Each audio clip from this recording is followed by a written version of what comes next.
Welcome to Samba Samba. Enjoy the video. You start by getting essentials done fast. Open Notebook LM, sign in, and enable offline sync so study sessions never stop.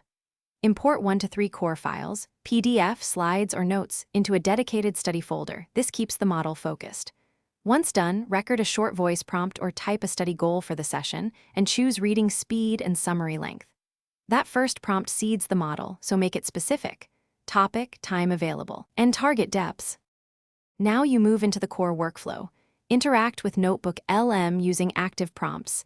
Ask for summaries, quizzes, flashcards, and analogies so you learn rather than copy.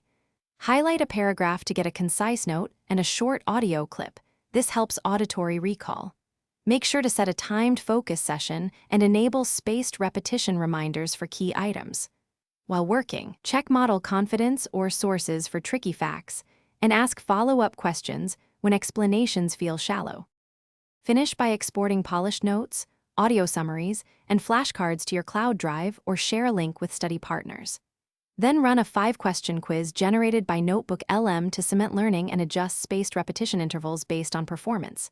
If results are inconsistent or the app lags, troubleshoot. Clear cache, force a file resync, or restart the app. Next, reduce input file size or split large PDFs. If answers still feel off, refine prompts. Thanks for watching. Consider subscribing if we helped you.